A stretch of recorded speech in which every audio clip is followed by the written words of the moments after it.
I was on press those shoulder buttons.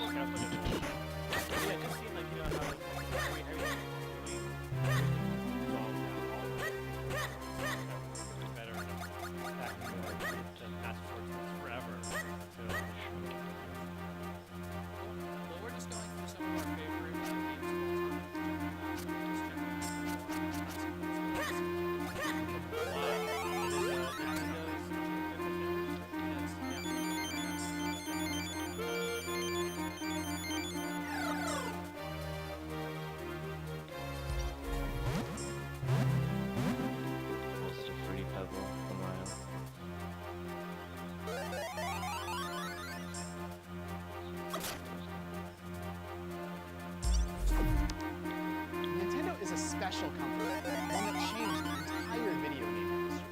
For their 125th anniversary, we've made a list of 3 things Nintendo's 125 greatest games. We'll also be highlighting a few special games that really show off Nintendo's creative spirit in the industry. So join with us as we take a look at one of the most prolific video game developers of all time.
Simple as the music maker. Today, there are colors and music that will blow your mind. Shit. Alright, let's fuck some shit up.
when you look at Smash Brothers, you can't help but notice Nintendo threw all of their mascots into one basket.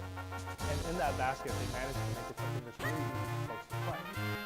They look through the roster. You see Mario, you see Peach, you see Link, you see Samus, you see all of these iconic franchises with really simple controls and really fluid mechanics. And it's just so much fun to play. Nintendo made a monster out of this thing, and the results were really good.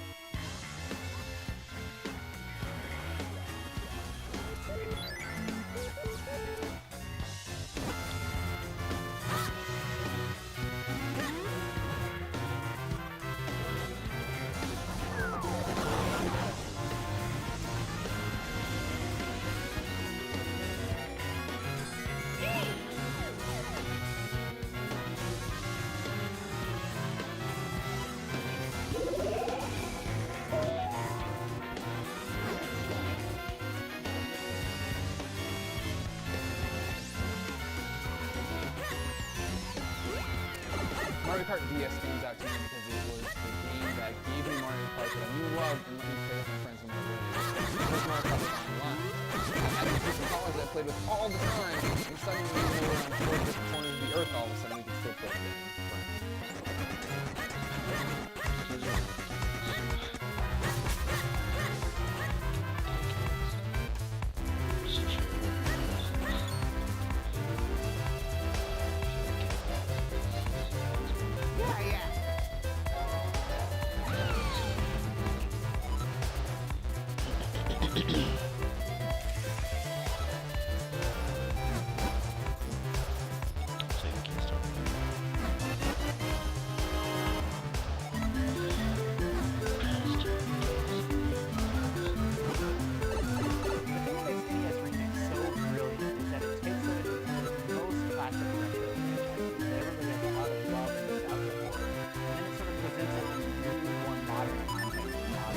So it works with gamers that grew up with these games and have a lot of good memories with them, but it also works for younger, newer gamers that maybe didn't get to experience Punch-Out or Kid Icarus or any of the Mario or Zelda games.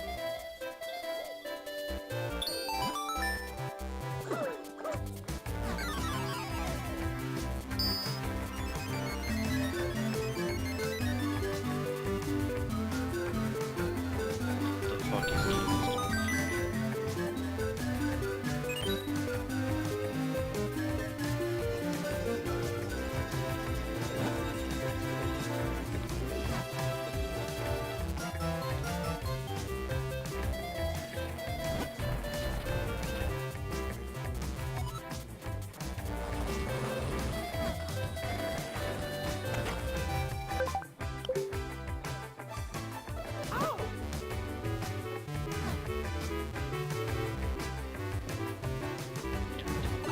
When we first saw the Wii, we didn't really understand what kind of game it was. It didn't look like the Wii remote could play Zelda very well, and it was all about motion gaming. But when we saw Wii Sports, we really got it. This was a living room game where you played with anybody. You saw grandmothers, little kids, everybody was playing Wii Sports. It was a cultural phenomenon, and my favorite thing that ever happened with Wii Sports is all the pictures and videos of people throwing the Wii remote to televisions, which was quickly remedied by Nintendo by adding a wrist strap requirement and a special strengthened wrist strap so you wouldn't lose it.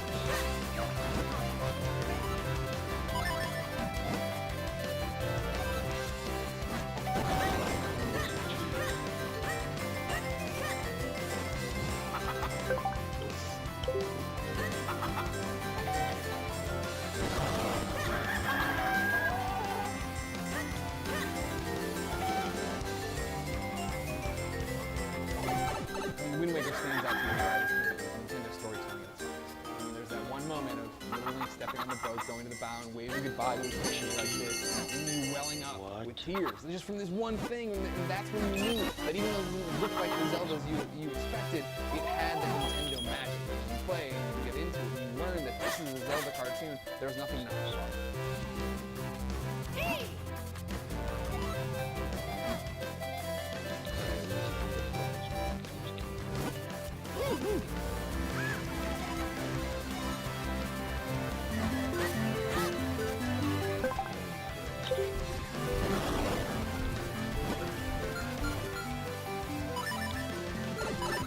as one of the most important discoveries that Nintendo has ever made.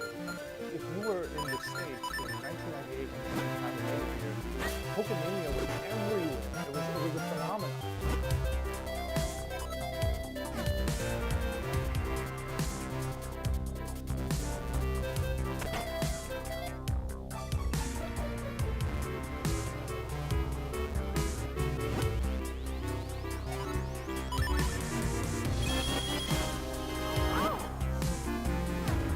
Alright, we can't even get the shield so far.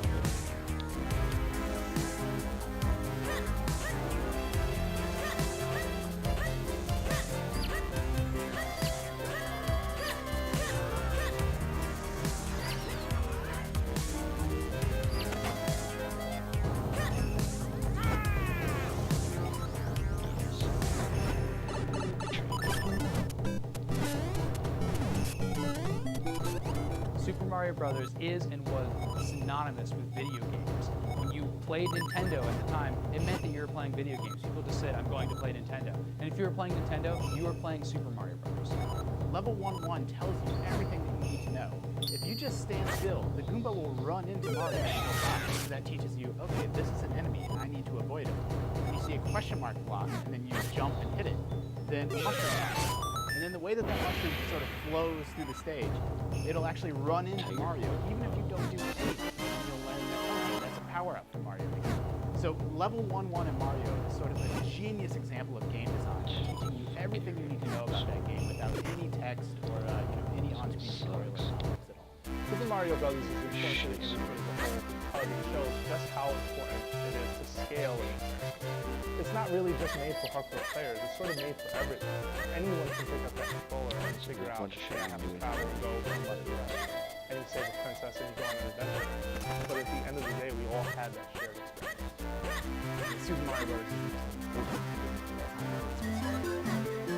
I don't think there's a person who works at IGN today or a gamer out there who doesn't. It was a cultural event, a console event that wrapped the entire generation. I mean, I was a Sega kid. Who didn't know warp zones, and pipes, and question mark blocks, and mushrooms? These were all standards that started from this game and everyone knew. Spread like wildfire. It made video games on a console something that every kid my age understood. Do some shit.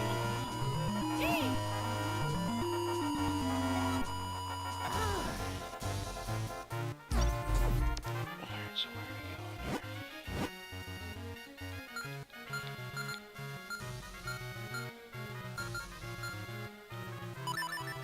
Alright, we need to get there first.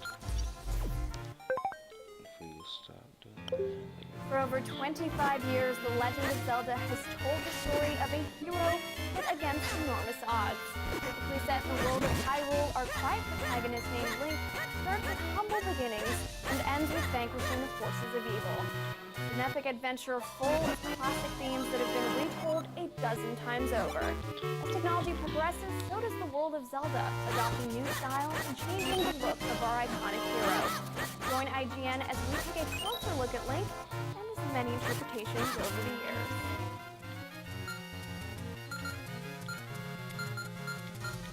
In the mid-80s, The Legend of Zelda for the Nintendo Entertainment System defined Link's look as a whole. Described in the manual as a young lad, he had pointy ears and How do I wore know a when green to tunic mixed with brown garments. A look that was mirrored in his ancient form. His small left-handed sword was a symbol. But it could be upgraded over the course of his adventure. His tunic could also change color if Link acquired the blue or red rings. Link will return in Zelda 2, a game that continued to expand his early 8-bit look. Now 16 years old, the character's sprite is drawn taller for the side-scrolling sections. The rest of his outfit remained largely unchanged, but in the production art, he was shown with brown pants and longer hair. Although Link's shield originally had a cross on the front, it would later be removed after Zelda 2. For the 16-bit era, the franchise returned to a classic top-down perspective. Nintendo emphasized an expressive hero in A Link to the Past, and gave Link more personality than we'd seen before. Starting his adventure in bed, he now had pink hair, a hat that animated when he ran, and a face that turned red whenever he pulled on objects. A Link to the Past also introduced the iconic Master Sword, a weapon that could be upgraded 2 times, but it wouldn't sport its traditional blue and steel look until the next big Zelda. Link's in-game model retained his young form from the original, but the manual art used a taller, blonde Link that closely resembled the Zelda 2 character model. This particular take on Hyrule would return in the 3DS sequel, A Link Between Worlds, and grew closer to A Link to the Past's original designs, but nixed the pink hair.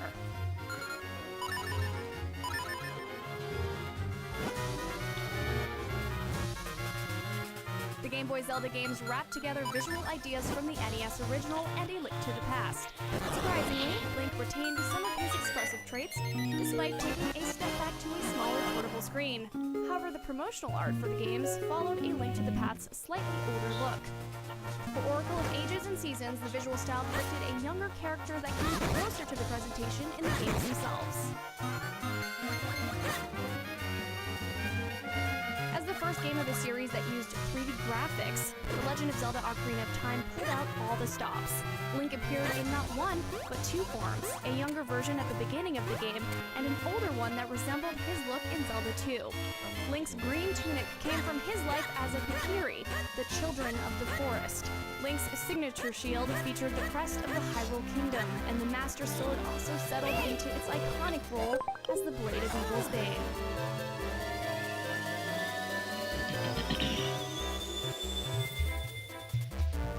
Majora's Mask made small improvements to the young Link design, but outside of experimenting with new forms, his look was kept mostly the same.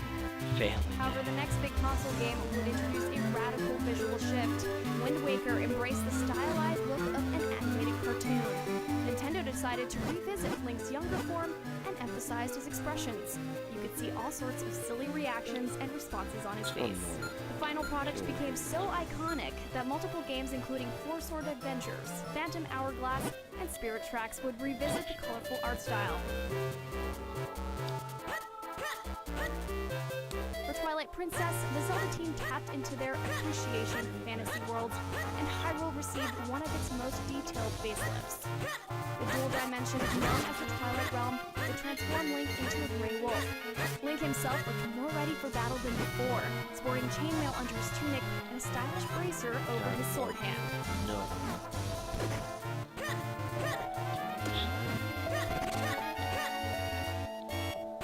The Legend of Zelda Skyward Sword would deliver a pleasing rendition of Link. Skyward Sword revisits adult Link's look from the previous games, but added lighter primary colors, baggier pants, and a simpler design that still feels rustic and classic at the same time.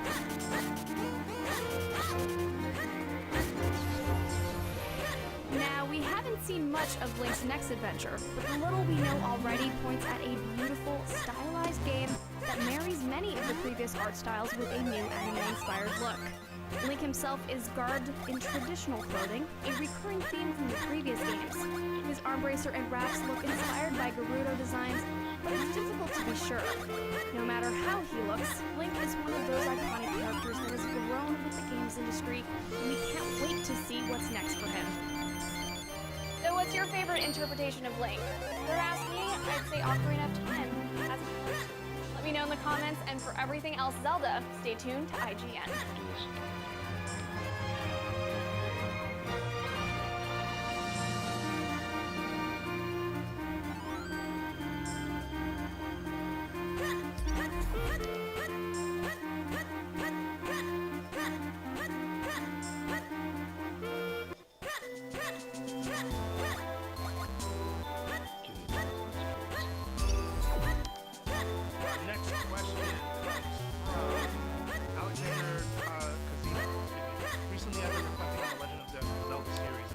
About Nintendo's insistence of rebooting this franchise. Creating meaning, creating an entirely new story, new set of mechanics, and graphic style with every console iteration. Quick aside, I don't think rebooting is maybe the best term you guys get from that. While this has allowed the series to remain fresh, it has resulted in there being a really long turnaround with each title. It's 5 years between Twilight Princess. are you for Nintendo taking this approach with the Zelda series with each console iteration, despite the time it takes, or would you rather do more frequent Zelda games and copy and improve upon the previous game style as they did with Ocarina of Time and Majora's Mask, or Phantom Hourglass, the Spirit Tracks? For me, Majora's Mask is by far the best Zelda game in my mind. So I like the idea of iterating on an engine or what you already have. And I know that that's not a popular opinion. People like Ocarina or Legend of Zelda. I think Majora's Mask is insanely good game. And that was because they had the engine and they could think about, and they had the graphics and everything, and they could think about a different approach, a different idea. They didn't have to rebuild, rebuild the wheel, whatever, reinvent the wheel. They were just like, right, like when, yeah, like when Capcom and New Orleans games, it was like these are two of the same games, and they're both awesome, and you buy them both and you enjoy them. They came out at the same time, that's fine. But like, to me, like Majora's Mask was so good because it was so different, and it was so different because they didn't have to worry about all the other bullshit that goes into making a game. They could just make a game, like design a game, and they haven't done that since. There hasn't been a better game than Zelda game that I have watched. Wind Waker was great. I didn't care for the DS games because you had to control the stylus, so I refused to play them. So I played Old Super World because I loved it. I think that they can reinvent Zelda, but I think it might have been smarter to get something like Skyward Sword out quick and then iterate on it and make the better Zelda. Yep. I mean, I was a new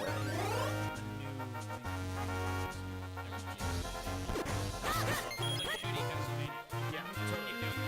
Like what they did on the DS when there was a new 2D Castlevania. That was glorious. Glorious.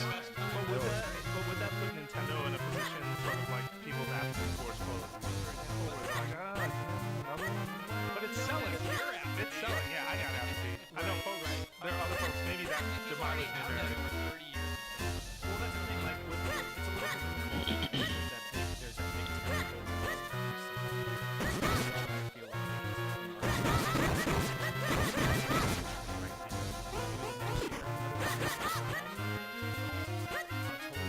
Damn, I hate when I do that. console Zelda. So like Hyrule Warriors and whatever the next Zelda will be is what you're saying. Ouch. Come on, man. Hey, I had to put it out there. No bullshit. I don't want that. All right. No, I want like a real Zelda game once a year, and like if one of them's on 3DS, something like that. I'm happy with that. I don't think that we need. I don't think we need them every year. But I do want to see more of that happen. That means reusing it and iterating. I would totally play an alternate dimensional sequel of Wind Waker, or like you said, like Skyward Sword, where you're like, well, we have this engine now with this character. I would play Master Quest. Me too. I like Master Quest. The Ocarina of Time is just so awesome. Yeah, it was when I got into games, man. I was in college. I was so I had to subscribe to Nintendo Power at the end, right? And I was like, I don't want to use Nintendo Power at all, but I'm gonna get this subscription. And it was awesome. It was a great way to experience those games again. Yeah. So I am for them. So I guess I'm the only one at the table maybe with this with me, but I am for them taking their time. I do though think Skyward Sword was a special example because Skyward Sword was being built around motion control, which for what it's worth, that design of that game I don't believe could have come together quickly. Because you didn't want to shortchange the people who like deep Zeldas with deep mechanics and deep ideas, just to give them something that essentially was a sports resort as far as like what the emotions and things you were actually doing in the game. So I don't know if necessarily, there was a long development period between Skyward Sword and Twilight Princess. And Twilight Princess got a little bit of a delay because of the Wii. They said, well, it's coming to GameCube, we should probably capitalize on this and have the system come out. We'll make it a launch game instead. But I am for them taking their time a little bit, just because I like when Zelda's at its best. And I like when Zelda explores and gives me cool things to do. And Skyward Sword had half of that, and half of it I didn't really care for, but it was still really cool. Cut off. So I will just say, I guess I'm the one here who thinks they should take the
Not that long ago, Nintendo revealed that there was a possibility of a new Zelda game being created, and we asked which you wanted to see developed the most. A Link to the Past remake, A Link to the Past sequel, or a Majora's Mask remake. We received 46,000 votes this time, and there was one clear favorite that you were voting for. 10,349 votes were cast for a remake of the Super Nintendo classic